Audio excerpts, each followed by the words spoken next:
Welcome to news wise. मैं हूं आरिफा नूर। आज प्रोग्राम में सबसे पहले हम जिक्र करेंगे NS-75 डस्का के जो मुतनाज़ा ज़िमनी इंतखाबात हैं।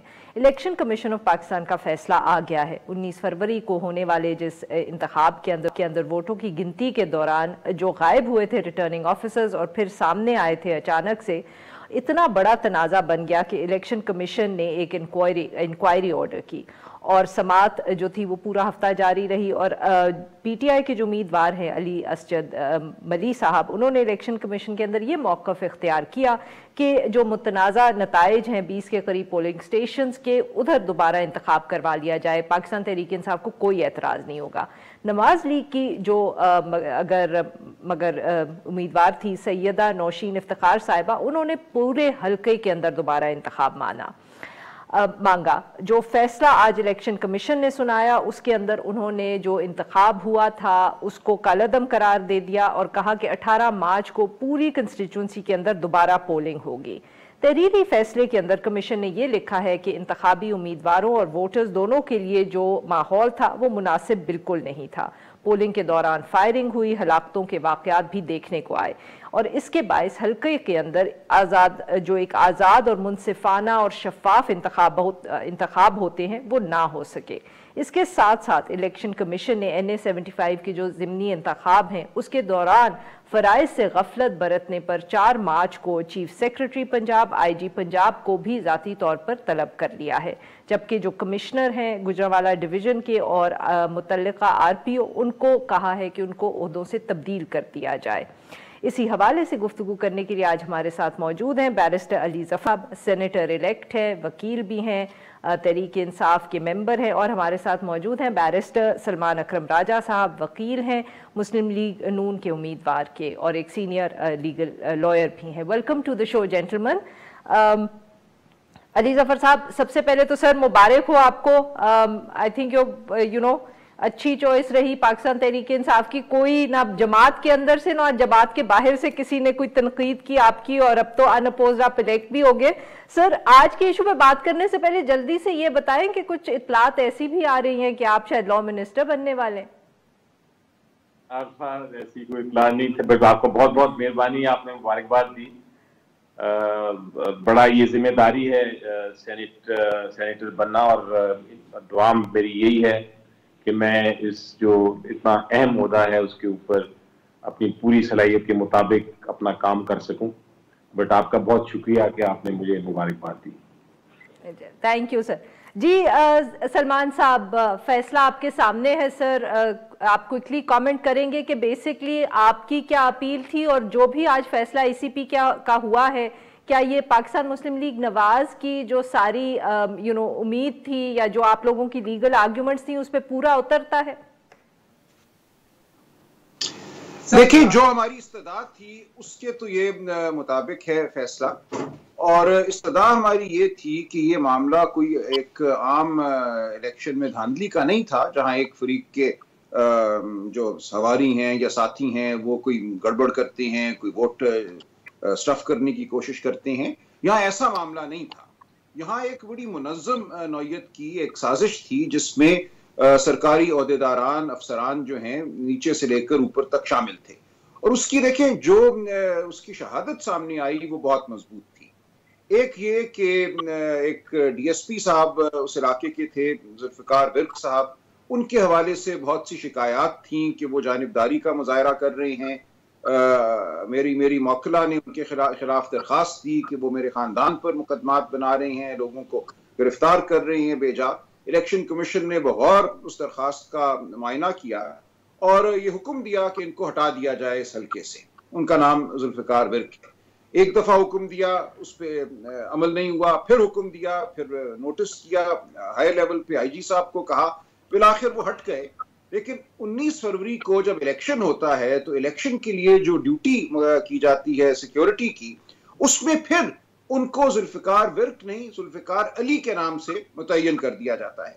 अब ये सरीहन इलेक्शन कमीशन के अहकामात की खिलाफ वर्जी थी, और इसका कोई ताल्लुक किसी एक पोलिंग स्टेशन या जो दो फरीक हैं उनके दरमियान किसी तनाज़े से नहीं था। ये एक इलेक्शन कमीशन के हुक्म की हुक्म उदूली थी। आगे बढ़े, जब ये 20 प्रिजाइडिंग अफसर गायब हो जाते हैं और कई घंटे 10-12 घंटे गायब रहते हैं, तो उनके साथ जो पुलिस एस्कॉर्ट है उनके वायरलेस भी बंद हो जाते हैं, इन प्रिजाइडिंग अफसरान के मोबाइल फोन बंद हो जाते हैं, पुलिस की एस्कॉर्ट में किसी का मोबाइल फोन नहीं चलता। Chief election commissioner of Pakistan लिखते हैं, अपने एक प्रेस रिलीज जारी की कि मैंने खुद कोशिश की आईजी से बात करने की, से डिप्टी कमिश्नर से, चीफ सेक्रेटरी से, किसी ने मेरे से बात करना गवारा नहीं किया और पूरी रात हम इस सस्पेंस में रहे कि ये क्या हो गया। अब ये बज़ाहिर नजर आता है इससे, और बहुत सी और बातें हैं जो चीफ इलेक्शन कमिश्नर साहब और दीगर मेंबरान इलेक्शन कमीशन के यकीनन अपने तफसीली फैसले में लिखेंगे कि ये मामला उस नौयत का नहीं था कि हम कहें जी 8-10 पोलिंग स्टेशंस पे कुछ हुआ है लिहाजा इसको आप रीपोल कर लें। यहाँ नजर ये आता है कि पूरे हल्के के हवाले से एक साजिश बुनी गई थी और उस पर अमल हुआ। बिल्कुल सही जी। अली जफर साहब, सर इतलात आ रही है, मीडिया पे रिपोर्ट भी हो रहा है कि पाकिस्तान तहरीक-ए-इंसाफ चैलेंज करेगी इस फैसले को। Sir, are you aware of any such development? और अगर नहीं भी सर, तो एज अ लॉयर ये बताइएगा कि आपके ख्याल में क्या कोई बेसिस है कि हुकूमत इस फैसले को चैलेंज कर सकती है? जी देखिए, जहां तक चैलेंज का ताल्लुक है वो तो हर कैंडिडेट का एक इख्तियार है। हुकूमत तो चैलेंज नहीं कर सकती, लेकिन कैंडिडेट जो हैं वो जरूर चैलेंज कर सकते हैं अगर उनको इस जो डिसीजन है, जो फैसला है, उससे इख्तलाफ है किसी मामले पे, उनका राइट है। और अमूमन हमने देखा है कि इलेक्शन डिस्प्यूट जो है वो फाइनली सुप्रीम कोर्ट तक जाता है। कानून में लिखा हुआ है। एज अ माहिर कानून है आप, क्या अगर जो कैंडिडेट है पाकिस्तान तहरीक-ए-इंसाफ के, अगर वो आपके यहाँ क्लाइंट होते तो क्या आप उनको ये एडवाइस देते कि वो इसको चैलेंज करें, और अगर करते तो किस बेसिस पे कहते? इस जजमेंट के 2-3 पहलू हैं। मसलन एक मैं आपको बता सकता हूँ कि जो फैसला किया है इलेक्शन कमीशन ने, वो किया है सेक्शन 9 के तहत।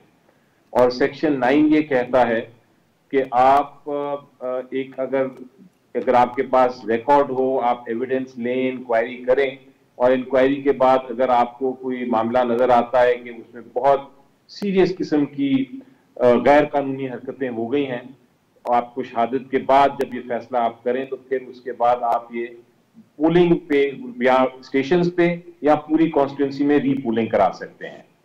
लेकिन इस केस में मसलन आप देखते हैं कि ये 2-3 दिन में फैसला हो गया। इसमें इलेक्शन कमीशन ने शहादत नहीं दी, उन्होंने जो कुछ मीडिया पे देखा या सुना उसके बेसिस पे उन्होंने ये फैसला कर दिया कि हाँ, लॉ एंड ऑर्डर हो गया था। उन्होंने ये तहकीकात नहीं की कि वो लॉ एंड ऑर्डर किसने क्रिएट किया था, कौन उसका रिस्पॉन्सिबल था, और वो किस हद तक असरअंदाज हुआ इलेक्शन पे। उस किस्म की कोई अभी तक रिपोर्ट या एविडेंस नहीं मेरे सामने आया। तो इस चीज को मद्देनजर रखते हुए अगर कैंडिडेट चाहे तो वो अपील कर सकता है। लेकिन मेरे ख्याल के मुताबिक जहां तक फैसला है, वो फैसला ये है कि 18 मार्च को आपने रीपोलिंग करनी है। पीटीआई का ये भी मौक़िफ़ बड़ा क्लियरली आया है सामने कि हम बिल्कुल तैयार हैं। हमने इलेक्शन कमीशन ऑफ पाकिस्तान का जो ऑर्डर है, उनका जो डिसीजन है, उसके मुताबिक हम इलेक्शन में बिल्कुल हिस्सा लेंगे और वोटर्स के पास वापस जाएंगे। और वोटर्स जिस तरह हम पहले जीते थे, हम दोबारा जीतने की उम्मीद रखते हैं कि वोटर्स उसी तरह वोट करेंगे जैसा लास्ट इलेक्शन में था। तो वो तो अपनी जगह एक क्रिटिकल चलता रहेगा इलेक्शन का प्रोसेस। लेकिन साथ साथ अगर कैंडिडेट चाहता है कि मैं उसको अपील करूं, इस फैसले में गलतियां हैं, ये गलती मैंने पॉइंट आउट की, तो फिर वो अपील भी कर सकता है, वो भी उसका हक है। तो दोनों चीजें मेरे मुताबिक साथ साथ चलेंगी।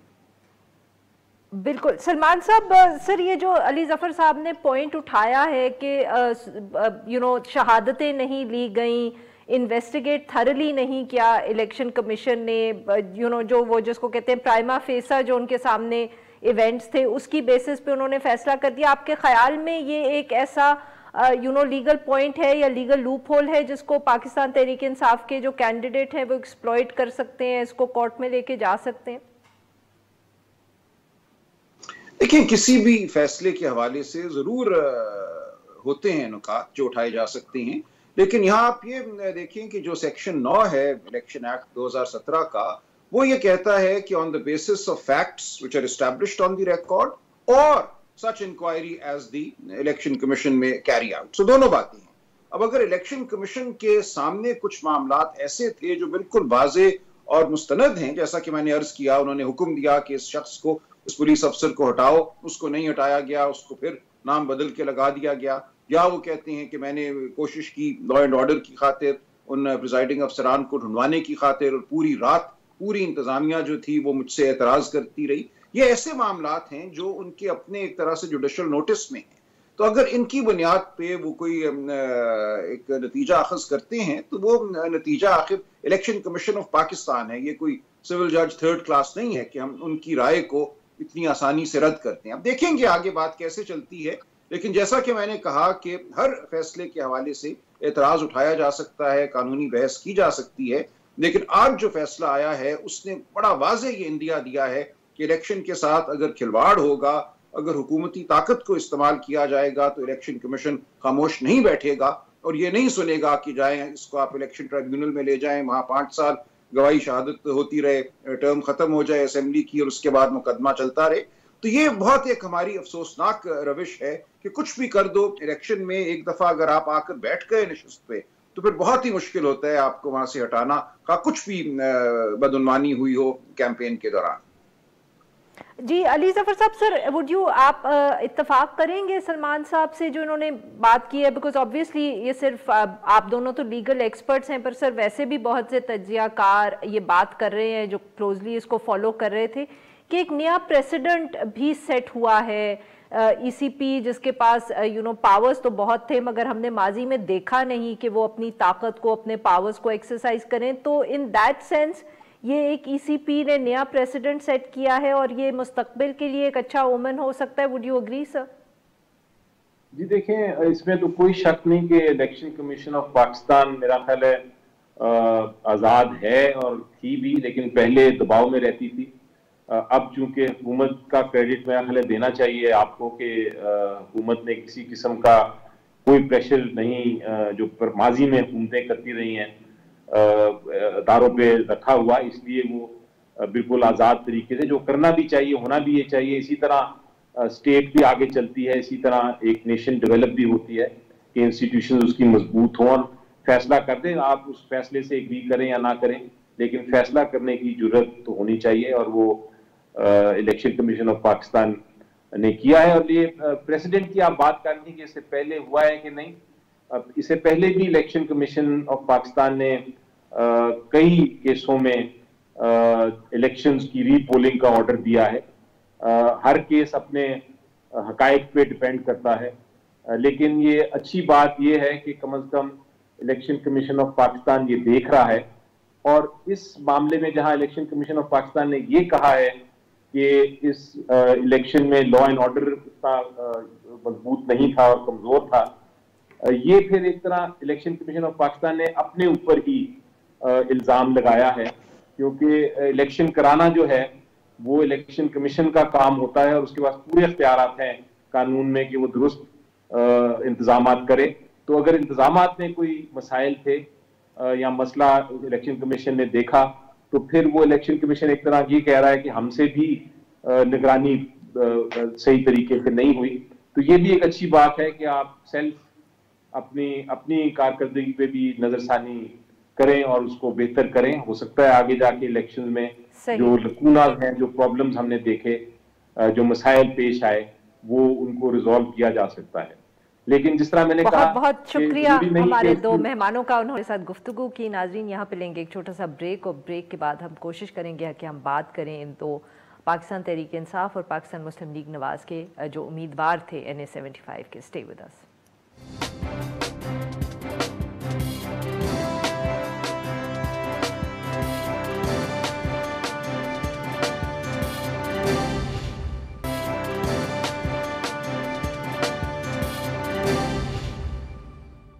वेलकम बैक नाजरीन, हम अब गुफ्तगू करेंगे नौशीन साहिबा से जो उम्मीदवार है पाकिस्तान मुस्लिम लीग नवाज की NA-75 से। जी welcome to the show Nausheen Sahiba. Very quickly, आप क्या यही उम्मीद थी आपकी जो आज इलेक्शन कमीशन से रिजल्ट आया है, फैसला आया है एंड आप तैयार हैं फॉर अ री इलेक्शन सो क्विकली?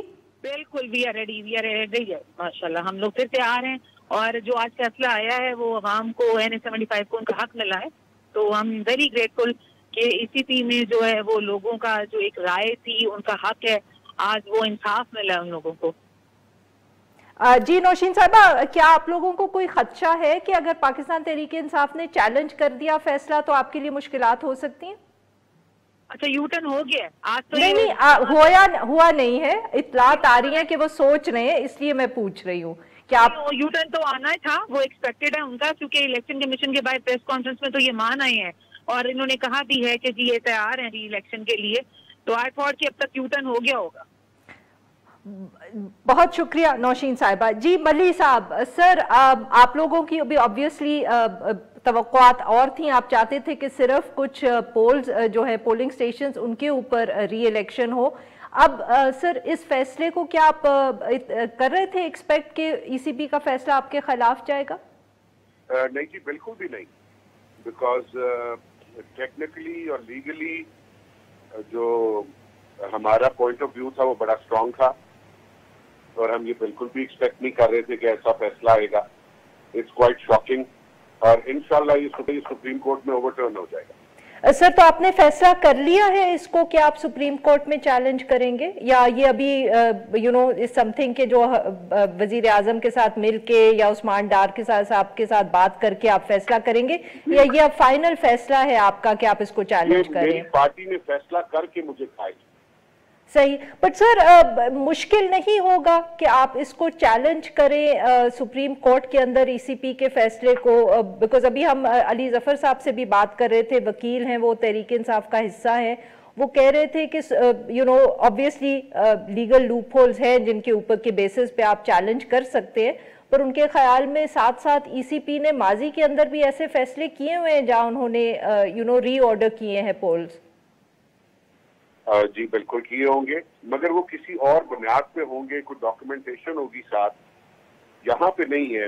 हमें ये लगता है कि प्रेस कॉन्फ्रेंसेस के ऊपर फैसला हो गया। क्या मतलब सर, थोड़ा एक्सप्लेन करेंगे, रोशनी डालेंगे? मेरे ख्याल से जी कि लीगल लकूने इस फैसले में काफी ज्यादा मौजूद है। जी सर, किस किस्म के लीगल लकूना सर? देखिए, फॉर्म 45 की बात हुई जिसकी बेस पे RO ने पहले फैसला किया था, वो मुझे ECP ने कहा था कि जी ये एडमिसिबल ही नहीं है नून लीग के, because they are too dim.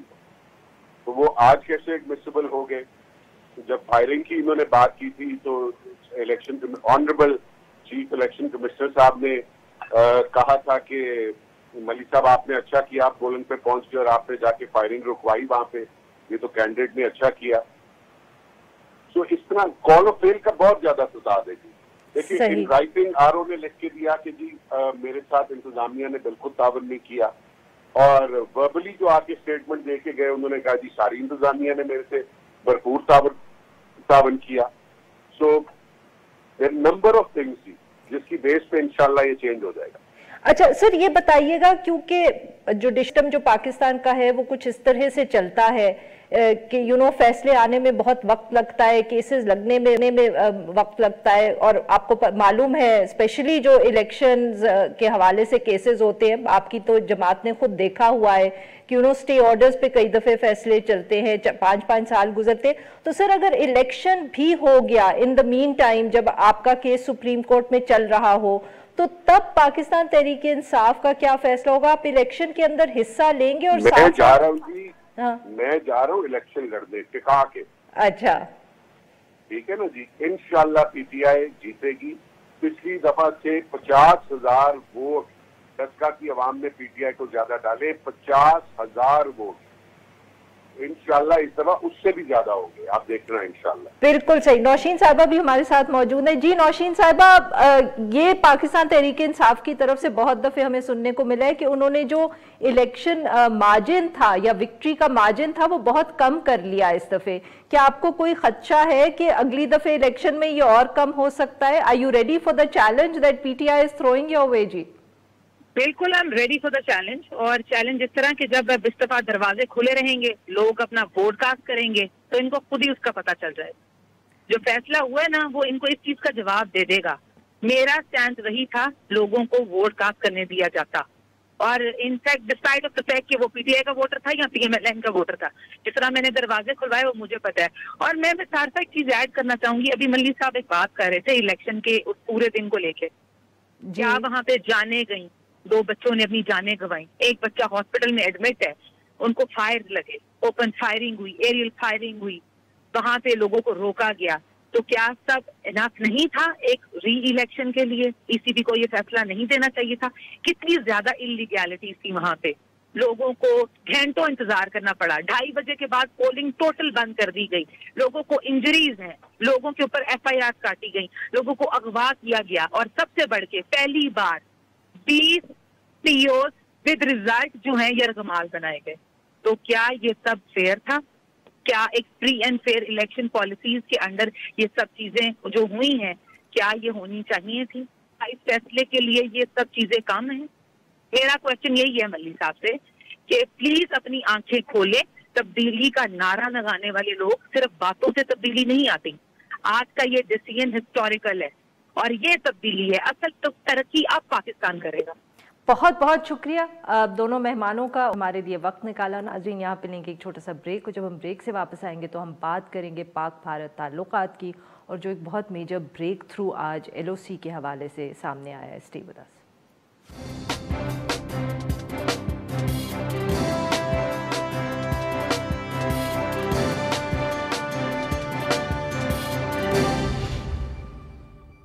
Welcome back. Programme के इस हिस्से में हम जिक्र करेंगे पाक भारत ताल्लुकात का, और इस हवाले से जो बहुत अहम पेशरफ्त हुई है। DGISPR major general Babar Iftikhar के मुताबिक गुज़िश्ता शब पाकिस्तान और भारत के जो डायरेक्टर जनरल मिलिट्री ऑपरेशंस हैं उन्होंने हॉटलाइन के ऊपर रब्ता किया, और दोनों ने ये 2003 की जो LOC सीज़ फायर मुआहिदा है उसको दोबारा से लागू करने का दोनों में इत्तफाक हुआ। जनरल बाबर के मुताबिक दोनों DGMOs के दरमियान जो बातचीत हुई वो अच्छे और खुशगवार माहौल में हुई।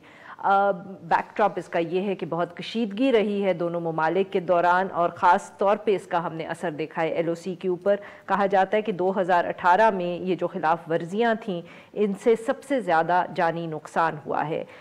इस हवाले से गुफ्तगू के लिए आज हमारे साथ मौजूद हैं शहजाद चौधरी साहब, ये एक सीनियर तज्जियाकार हैं, और हमारे साथ मौजूद हैं आसिफ दुरानी साहब, ये साबिक सफ़ीर हैं। Welcome to the show gentleman.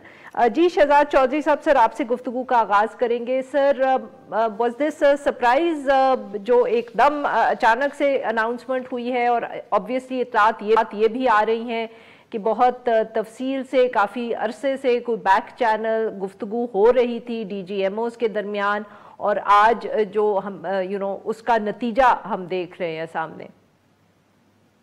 देखिए, खुशाइंद है, यानी आजकल के माहौल में, आजकल की दुनिया में जहाँ पर के इकोनॉमीज़ बैठी हुई हैं, जहाँ पर के कोविड की वजह से एक पिछले साल 1.5 साल से दुनिया एक मुश्किल बहरान में से गुजर रही है, और उसके अंदर फिर इस किस्म की एक कशीदगी 2 पड़ोसी मुल्कों के बीच में जो कि बहुत इम्पॉर्टेंट अहमियत के हामिल हैं अपने ख़त्ते के अंदर, और फिर न्यूक्लियर पावर्स हैं, इस किस्म की कशीदगी जहाँ पर एक्टिव बॉर्डर्स हों, लाइन ऑफ कंट्रोल के ऊपर फायरिंग एक्सचेंज होती है, और इस किस्म के कशीदगी के मामलात होते हैं, तो जाहिर है कि ये एक अच्छी चीज़ नहीं थी। और पाकिस्तान बड़े अरसे से हमेशा से ये कोशिश कर रहा है कि जितने भी मामलात हैं बशमूल कश्मीर के, उनको बातचीत के जरिए हल होना चाहिए। ये पाकिस्तान की प्रिंसिपल पोजीशन रही है। तो उसमें हाल में उस कॉन्टेक्स्ट में अब अगर इसमें हटदर्मी थी तो भारत की तरफ से थी। भारत हाथ रोक के बैठा था कि वो हमसे बात नहीं करना चाहता, हालांकि दुनिया भर में मामलात अब इस तरफ बेहतरी की तरफ जा रहे हैं, और कोशिश की जा रही है कि ये जो पुरानी लेगेसी डिस्प्यूट्स हैं इनका कोई ना कोई रास्ता निकाला जाए, और आइंदा की दुनिया को एक उसकी शक्ल तश्कील देने के लिए एक आपस में कोई रवाबित रहने चाहिए। तो एक तो उस लिहाज से बहुत एक इम्पॉर्टेंट चीज़ है। दूसरा, yes, culmination of some backdoor diplomacy चल रही होगी, आई एम श्योर, ज़रूर हुई होगी, उसके बगैर ये चीज़ें होती नहीं हैं। और लेकिन अब जो देखना ये है कि सस्टेनेबल कितना है। देखिए, ये अंडरस्टैंडिंग 2003 से एग्जिस्ट करती है, तो 2003 से लेके अब तक फिर हम कहते हैं कि 13,500 से ज़्यादा LOC की वायलेशन। तो ये नहीं कि ये अंडरस्टैंडिंग ख़त्म हो गई थी, लेकिन उसके बावजूद डोमेस्टिक कंपल्शंस, बाकी कंपल्शंस, उनके बाद ये फिर भारत का जारहाना रवैया, एक बेलिजरेंस उसके एटीट्यूड के अंदर, एक एरोगेंस जो उसके अंदर आई है, बीजेपी का अपना पॉलिसी का मामला, ये तमाम चीजें ऐसी थी जिसका इजहार बदकिस्मती से एलओसी पे हो रहा था और किस किस्म की कशीदगी बहुत हद तक बहुत ऊंची जा चुकी थी। 2019 में आपको पता है कि एक स्कर्मिश भी हुई बॉर्डर्स के ऊपर, एलओसी के ऊपर। तो ये वो तमाम चीजें जो कि बिल्कुल ही एक डिस्टेस्टफुल चीजें थी। तो मेरा ख्याल है कि इन उस लिहाज से देखा जाए तो कुछ वहां पे भी सोच बदली है और जाहिर है कि पाकिस्तान और सर यही बात दुरानी साहब, शहजाद चौधरी साहब ने बड़ी अहम बात की, कुछ वहां भी सोच बदली है। सर वहां क्या ऐसे फैक्टर्स थे जो वहां भी सोच बदली होगी? क्योंकि जैसे शहजाद चौधरी साहब ने कहा, पाकिस्तान तो बहुत अरसे से बात कर रहा था इस एलओसी एग्रीमेंट की और ये भी कह रहा था कि बातचीत से ही मामला हल होंगे। जी, बात ठीक है और एयर मार्शल चौधरी ने उसका बड़ी अच्छी तरह से अहाता किया है, जो मुज़मरात हो सकते हैं जिसकी वजह से ये डीजीएमओज फाइनली उन्होंने अनाउंस किया। क्योंकि बहरहाल एक मैकेनिज्म डीजीएमओज के दरमियान तो पहले से मौजूद था और उसमें वो ज़रूरी नहीं है कि हर मरतबा वो पब्लिकली बता दें कि आज डीजीएमओज ने बात की। और हाँ, उसमें अहम नुकता यही है कि अगर ये अंडरस्टैंडिंग हो जाती है और लाइन ऑफ कंट्रोल पे जो है फायरिंग बंद हो जाती है तो उसमें जो फायदा होगा वो इनोसेंट लोग जो हैं वो नहीं मारे जाएंगे। और यही सबसे बड़ा जो है कंसर्न है पाकिस्तान के लिए भी। पाकिस्तान के लिए तो डबल कंसर्न है कि दूसरी तरफ भी जो है पाकिस्तान को मोहतात होना पड़ता है क्योंकि उस तरफ भी कश्मीरी हैं। इंडियंस के लिए ये इस तरह का मसला नहीं। और जहाँ तक आप ये बैकडोर की बात करते हैं तो फिलहाल तो हम जो नेशनल सिक्योरिटी एडवाइजर हैं उन्होंने अपने ट्वीट में तो इसको वो हिंदुस्तान टाइम्स की हैरत की बैकडोर हुआ और ये चैनल जो है पिछले 1 माह पहले जो है अजीत डोल और मोहित यूसुफ के दरमियान जो है बातचीत हुई तो वो उन्होंने उसको जो है बिल्कुल डिनाई किया है और उन्होंने कहा कि ये एक नॉर्मल चैनल जो डीजीएमओस का था उसके जरिए हुआ। तो उसमें स्पेकुलेटिव जो है वो कंजेक्चर्स काफ़ी ज़्यादा हैं। लेकिन असल हकीकत यही है कि दोनों मुल्कों को मुज़ाकरात की मेज़ पे बहरहाल आना है, चाहे वो जंग के बाद की सूरत हाल हो तब भी मेज़ पे फैसला होता है। इससे बेहतर ये है कि आप उसको हालात बिगड़ने से पहले ही अगर आप मेज़ पे हल कर सकें। तो फिलहाल तो अभी ये है कि ये बिगनिंग है, लेट्स सी। अगर असल बात तो उस वक्त होगी कि जब दोनों मुल्क अगर बाकायदा तौर पे आपस में बैठेंगे और मुज़ाकरात की मेज़ पे। बिल्कुल सही जी। नाज़रीन, यहाँ पे लेंगे एक छोटा सा, जब हम ब्रेक से वापस आएंगे तो अपने मेहमानों के साथ गुफ्तगू जारी रखेंगे। स्टे विद अस।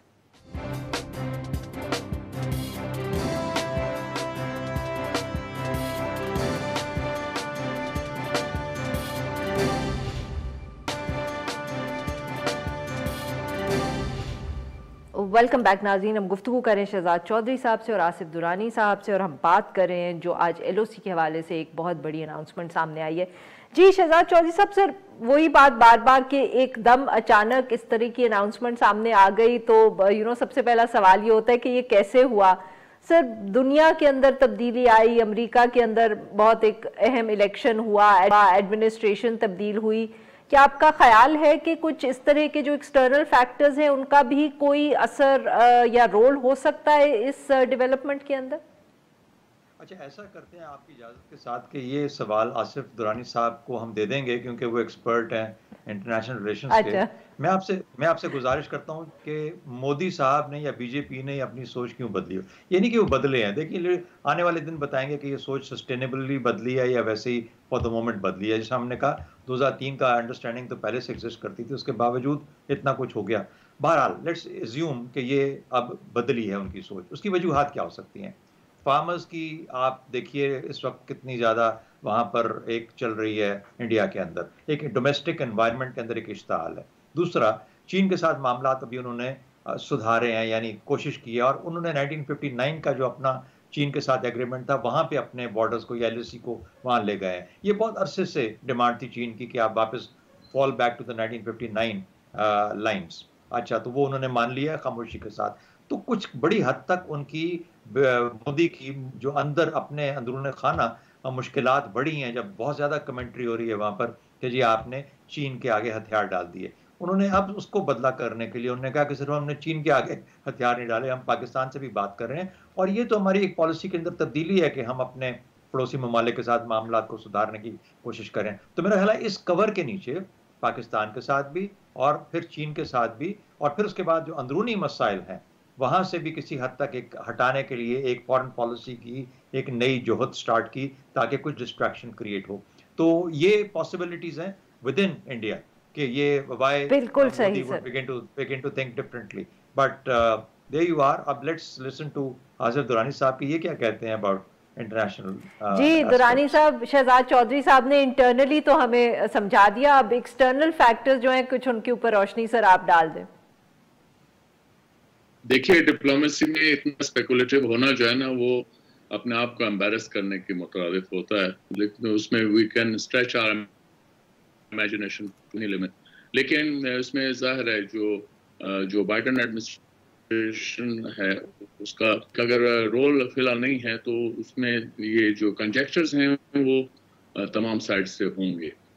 और उसमें ये इस बात का भी जो है ख़ास तौर पे जिक्र होता रहा है कि जो बाइडेन अगरचे इंडिया के साथ जो अपनी स्ट्रेटेजिक पार्टनरशिप है उसको तो वो दवाम बख्शेंगे, लेकिन साथ ही साथ जो राइट्स वायलेशंस के अंदर हैं पे भी उनकी तवज्जो होगी, क्योंकि ये बहरहाल उन्होंने और खासकर कमला हैरिस ने उसमें जो है खास रोल अदा किया है ह्यूमन राइट्स के कॉन्टेक्स्ट में। और ये बात अपनी जगह भी हकीकत है कि इंडियन ऑक्युपाइड कश्मीर में जो है वो ग्रॉस ह्यूमन राइट्स वायलेशंस हो रही हैं, तो वो उससे आप सरफ नज़र नहीं कर सकते। और जहाँ तक ये है कि मोदी साहब, वो मेरे नज़दीक तो अगर ये सीज़फायर जो है इस पे अमल हो जाता है तो मेरे नज़दीक तो इसमें इंडिया ज़्यादा उठाने की कोशिश करेगा।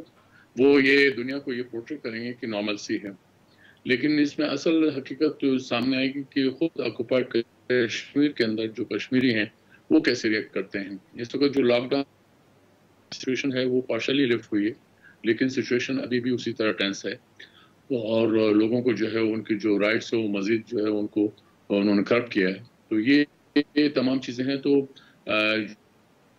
इंटरनेशनली जो इंडिया को एक जो हजीमत का सामना उठाना पड़ रहा था मीडिया के अंदर, वो एक तरह से पार्शली जो है वो एड्रेस हो जाएगा कि जी हमने तो लाइन ऑफ कंट्रोल पे जो है वो तो सुकून आ गया है। और इसका ये मतलब है कि चूंकि पाकिस्तान भी इसको मानता है तो उसका ये होगा कि पाकिस्तान ने भी इस बात पे सेटिस्फाइड है कि वहाँ जो है इस सूरत हाल जो है बेहतर हो रही है। तो मेरे ख्याल में अभी wait and see and I will be cautious in my reaction. जी बहुत बहुत शुक्रिया हमारे दो मेहमानों का, उन्होंने हमारी गुफ्तगू की। नाज़रीन आज के लिए बस इतना ही। Will be back tomorrow at the same time.